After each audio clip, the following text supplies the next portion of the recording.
Well, guys, we are back with an interview that I am so excited to do. Dr. David Phelps is a long friend. He is truly an expert in our industry, and he has become the ultimate expert in the dental industry and related medical practices at helping investors learn how to essentially retire because they're moving to alternative investments. I respect David Phelps so much, his knowledge, his view of the market, his study of what's going on. You guys are in for a real treat. Dr. Phelps. Well, Eddie, it is always a pleasure to spend time with you, to talk to you, collaborate with you. We have certainly run that rodeo, as you talk about from your background, many times over the years. And just being around you and the people that you've been in business with now for 4 decades has brought so much to me and to the people I serve. So that kind of collaboration, I think, is the key to the world today. If you're not networked with people that have gone down a certain path or figured things out, doing it solo in a vacuum, the world is too turbulent today to do that. You've got to be with people that have some track record, some experience in history. And I've certainly enjoyed that time with you. Well, you're right. I had a mutual friend of ours that told me when the virus started, our industry needs some gray hair right now. Here we are. And here we are, right? So David has a long history with us. David is, as I said, very, very seasoned in our business. And so he gets it. And David, you are a deep study of real estate cycles and markets. You've lived it. You've lived through some pain of not grading some of them right. And I want to know today, because we're in a weird situation, David. I mean, right now at the moment, real estate seems to be on fire. And we won't judge you too harshly if you predict something that's not exactly right. But I want to know what ingredients, sort of the meters and the gauges that you're looking at that leads us to where we're going and how you sort of see things. Well, you're right. We are in a very weird situation right now that we've never seen in our lifetimes, and that being this coronavirus that has kind of caused a lot of disruption in the economy. We're all aware of that, and how certain business sectors have been able to get through it, and actually some are doing very well, but others are doing very, very poorly. And then because we have economic policy from the government, from the Federal Reserve, that really sees no end to how much stimulation that they can put in the marketplace. And look, I'm not here to second guess what leaders are doing. They're in a tough spot. But I'm just saying that the elements that we are looking at today, we've never seen before. We've never seen as much money globally, not just this country, but globally being put into the economy.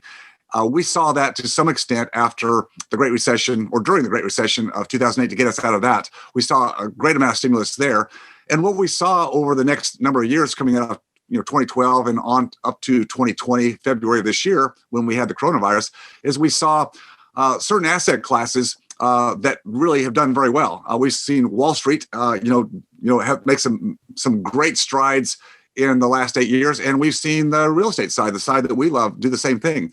Well, this money has to go somewhere, and so we've now got a disproportionate amount of that same stimulation, much more than we had coming out of the Great Recession, into this current economy, and I think much more to come. So we can say that, yes, real estate right now, certainly certain sectors, not every sector. We can certainly point to office and retail has some issues, again, but mostly tied to the coronavirus. Not that those asset classes were not good in the first place, but it's, again, that weird time. Look at single family, which is, our bread and butter. I like the other asset classes. There's some others that I like, but when it comes down to it, when I look at going from 1980, when I first started in real estate about the same time you did, is going through the different recessions, the different business cycles we've had. We can just tick them off. Is that the single family asset, whether you're on the equity side, you own the asset, if you like to be a landlord and actually have equity, and which I've done that, I've done a lot of that, or you want to be on the debt side. In other words, owning that asset as collateral against it. The single family asset class is the one that's gone through these recessions, not unmarked, but with the least amount of volatility. Again, you have to be specific about where, price points, those things that you talk about all the time. But if you're zeroed in on that area, Eddie, my single family assets, whether it's owning the notes, the debt side or the equity side, has always performed well and gotten me through what I call the gap, the narrows. There's a narrows you have to get through. What's going to take you through those narrows to get you on the other side? Then when, again, you can ride that business cycle back up again. The people that get into trouble are the ones that don't understand the cycles. They have a kind of a one-trick pony model that's worked well in a certain cycle, and then all of a sudden things change and they wonder what happened and where did things go. They're over leveraged, the wrong asset classes, so many things that cause disruption in that area. So bottom line is, I think we're looking at very potentially more disruption. Let me just put it that way, more disruption beyond what we see today. In people like what they see. If you're in the right positioning with the market, our market, alternatives, real estate, single family, a lot of people like where we are right now. Because there's a lot of movement, a lot of activity. There's a lot of money still playing there. What's that going to look like next year, perhaps, right? The next several quarters. What's that going to look like? Nobody has a crystal ball, but I think we've got to be ready for still some more disruption. And I guess I'll just kind of leave it at that. You can pin me down a bit more if you want to try, but that's where I'll kind of leave it there for now. Well, I want to talk about kind of the business that you've built, helping dentists particularly, but not just specifically only dentists.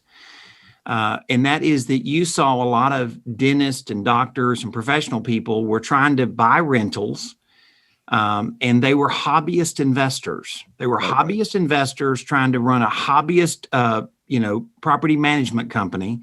And generally they were pretty dismayed, right? And so you tried to build some value around that to show them a way to go do it and not have to go be in the grind of doing something they really weren't competent to do. And I just thought, I'm going to talk about the hobbyist investor a good bit tomorrow. So I just thought we would talk about that and kind of what you've done to solve that problem.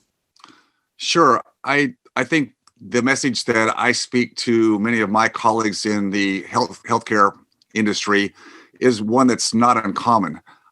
They're so busy doing what they do. And this could be any engineer, architect, lawyer, CPA, anybody who's in a business where there's a lot of technical training. They're really focused on that business. It's a business they have to be involved in.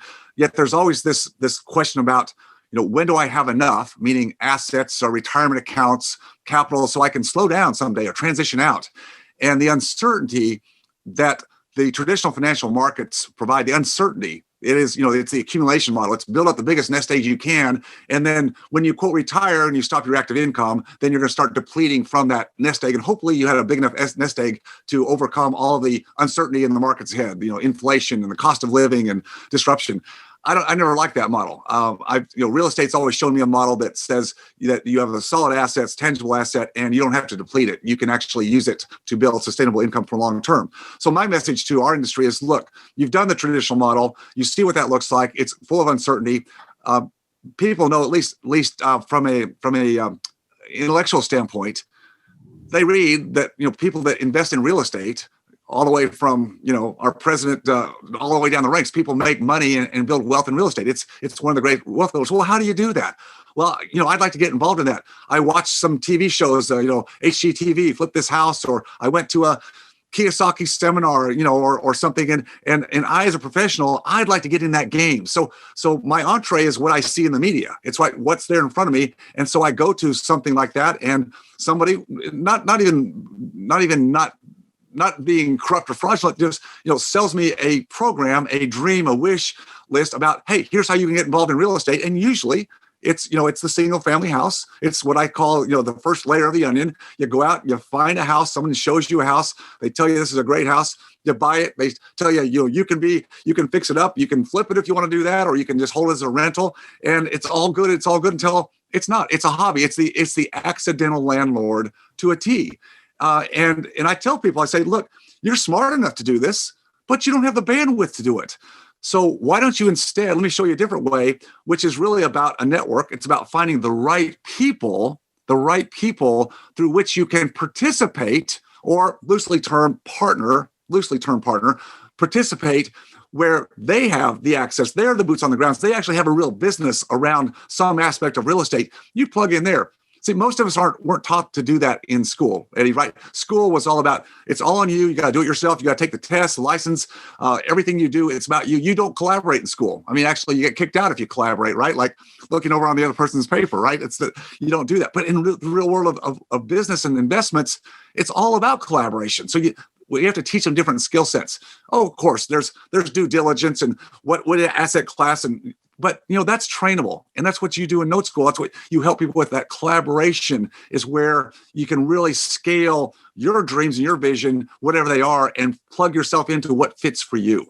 So that's what we've done at Freedom Founders. Is just really, I'm a translator. I take my story and what I learned in real estate, and I plug my people, my doctors, into my network, which is Note School. I mean, we've done a collaboration where you have such great training in what you do, and I've got some of our members who want to do that. It fits their model. Bang! I'm not going to teach that. Well, I don't need to reinvent that wheel. I plug, and then I'm a connector. Really, is what I am as a connector at a high level. I use David, and thank you for that. I cannot tell you guys what a great long relationship David and I have. David is amply capable of teaching everything I teach. He just has picked his lane that he focuses on, and he does it excessively well. David's changed an excessive amount of lives in allowing a dentist to retire. And I say dentist, but I mean anybody in that profession to move to a retirement, and he gives them an excellent blueprint of how to go do it. One term that I picked up from you, David, and I think you're the only guy I've ever heard use this, or the first guy I've heard use it, and I repeat this on a regular basis, and that is a real estate promoter. A lot of people were bought promoted properties, and I wanted to talk about that for a minute because you've seen it all, right? You've seen good promoters and not good promoters, and this is what's caused the frustrated landlord. Am I right? This is what exactly caused it. Yeah, exactly. Look, every business, I don't care who you are, butcher, baker, candlestick maker, real estate, doctor, dentist, business requires a certain amount of promotion and marketing. I mean, that's part of how you create a brand, and you bring in clients, and you create differentiation. So I'm not against promotion or marketing by itself. That's part of life. But there are people or companies that's what they're really good at. They're really good at the promotion side. And to some extent, as long as they're working with somebody who has fulfillment, that is the delivery of the goods, then it's okay. But unfortunately, too many times in the world, there's a big disconnect between the promotion, the marketing, here's the dream, here's the vision, come to our seminar, come buy this, that, or the other, whatever it is. And there's a disconnect there. In other words, the promoter is not the same as the fulfillment. And the two are difficult to do together. I grant you, it's very difficult to do both. You know that, Eddie. It's very hard to do that. But that's where this disconnect or the lack of congruency comes into play, because people are sold on the dream, the vision, and it's not an incorrect dream or vision. It's just the fulfillment side is then handed off to somebody else who gets a large stake in whatever it is they're selling, off a product or service, but then they don't have the real ability to fulfill, and that's the problem. So due diligence on who's in the front stage and who's on the back stage of whatever you're looking for is so important in life, and that's where a lot of people unfortunately don't know how to look at that or how to discern who's doing what. Yeah, I think that's so true. And you've done just a superb job of putting a network together where somebody can come to your mastermind and network with people that are vetted, people that can present their product well, but they back their product behind the scenes and what they do. And of course, obviously you saw a gigantic gap in the market because there wasn't a lot of people that could had filled this void, right? That was a void, and you filled it so well in doing that. So here we are at NoteExpo, right? This is I believe the ultimate small note investor trade show of the year. It is the largest. It represents, I believe, the most vast amount of experience and perspective in the business.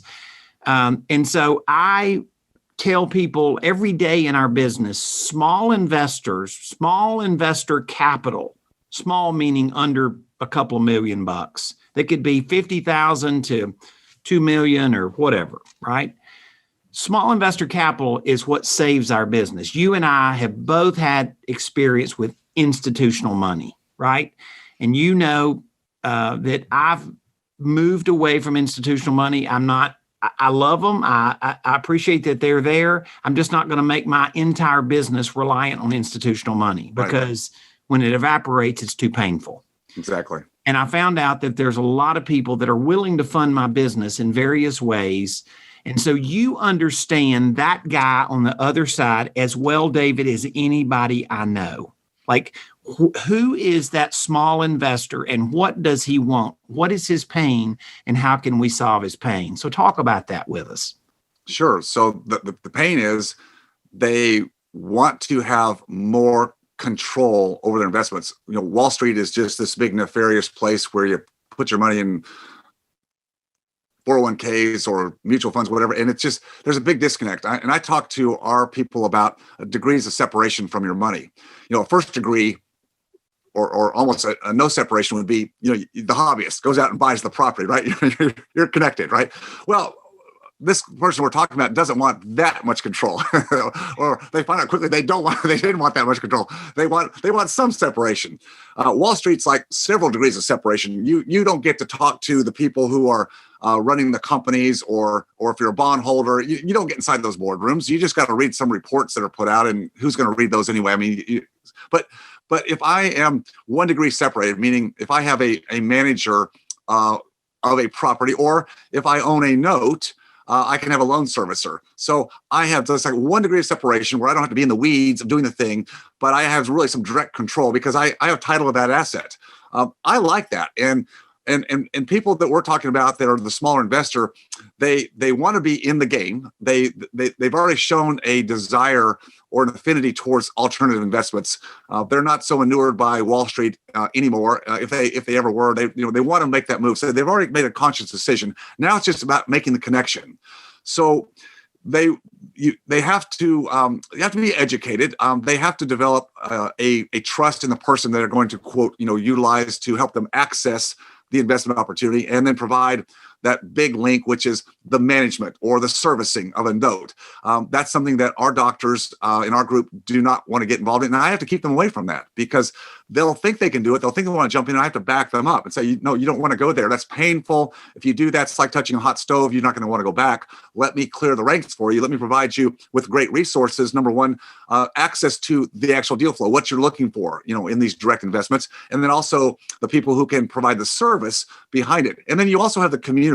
As you have built such a great community note school, the community really supports itself because people come to the community, they come to the events, they're part of regular calls and trainings that are done. Well, we do the same thing, but not on a direct implementation level. It's more on training on the different asset classes and some of the who's they connect with. So very similar to what you do in note school, but just for a different player. Your people are for the most part more active, and that's great because you need people that are active. For the passive people who want to connect, they need a pass through, and so.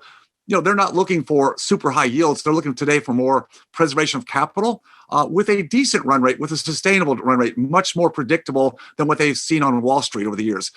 So that's what they're looking for is ease of implementation, a trust factor, enough understanding, reliability of the asset they're investing in, so they understand some pieces of due diligence.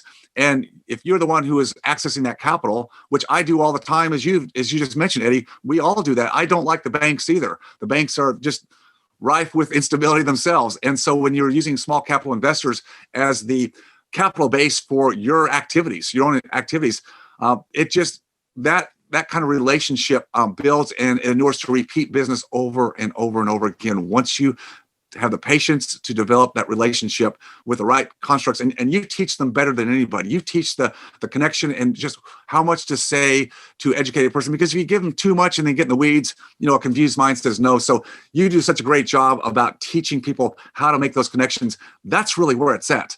The actual vehicle, the real estate, we know by the back of our hand, and people put so much emphasis on that. Sure, it's got to be there, but when you're part of a community that creates the inventory, then that doesn't become the issue. Now it's bringing the capital together and creating the structures, and that's what you teach so well. You make such a mark in the industry by doing that, Eddie. Well, I appreciate that. I think I do understand the passive investor, and I partly understand them because of you. I mean, it's not solely you, but you have made me understand this passive investor really well. And I was at a real estate event the other night, a guy that you and I've known for, gosh, I bet 30 years, who's done a lot of seller financing. We were just in a conversation at an event the other night, and he said to me, I said, I fund my business with private capital, period. I don't have a line of credit at the bank. I don't want a line of credit at the bank. That's what we do. And so he said, yeah, private capital, great. And I said, but it's got to be inexpensive private capital. And what I meant by inexpensive is you can't pay double-digit rate and go deliver a safe product, right? You can deliver a risky product, but that's not going to be what they want anyway. No. And so as we progressed in this conversation, and we specifically were talking about you, and I said, of course, I said, David has a network, and those guys earn a little better yield, but he's like vetted he's built a wall around that. And I said, but he has an audience of people that all the time, they just don't know what to do with their money. You and I have a great long relationship with Quest, right? Quest tells me that since the virus started, they've seen an increase in cash position of accounts. They're not getting their money deployed, David. Right. And so I wanted to talk to you about from a note perspective, from an operator like us, somebody doing what Ben does, right? Working with a group of doctors doing that, or what Martha does, selling partials, or a myriad of people that you've seen do this. How does the small investor go? How does he map out getting his money deployed? Well, you're absolutely right with the information that our friends at Quest give us and other custodians of capital and retirement accounts. A lot of people are sitting on the sidelines with a lot of cash in those accounts. They're liquid. They're not deployed. You're right. They don't want to be in the stock market, but they're afraid of doing anything right now because we're in this kind of volatile period of time. I talk to those kind of doctors or clients for our group all the time. They're sitting on a lot of capital, cash capital, taxable accounts and retirement accounts, and so yes, they want to get that money invested.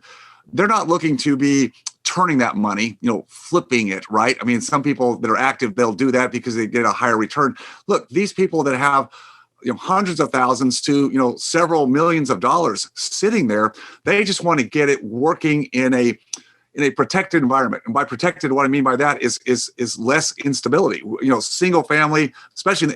I start all of our doctors out. I say the easiest way for you to get started and get your feet wet here, if you haven't done it already or you've been burned by owning rental properties, is be a lender, invest in notes, right? Invest in notes. That's what Ben has found, because that's easy to translate. They're separated from the ownership aspect, but they still have a title or lien position, so you can talk to them about security.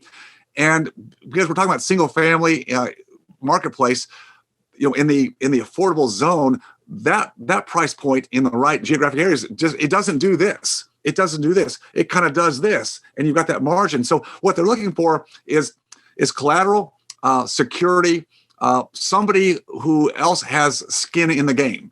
So that's where oftentimes the partials come to place, or hypothecations, which I know you teach, and the people watching this, most of them probably have a good idea what that means. But there's so many ways to put your investor, the private investor, in a very secure position. Now, in a secure position, of course, they're not going to demand 8%, 10%, 12%. That's for you, the active investor. And so don't get carried away with thinking what you want as an active investor. You should be getting a higher yield. You're doing the work. You're making the connections. You're part of NoteExpo, Note School. That's for you.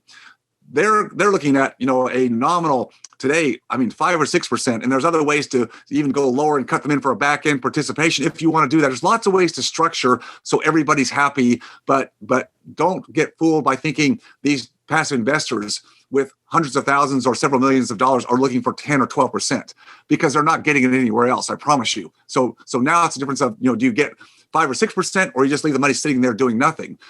It's getting them in the game. It's getting them in the game. Notes is a great way to start it because it's so safe. It's simple to show them, explain it, and they start getting those checks.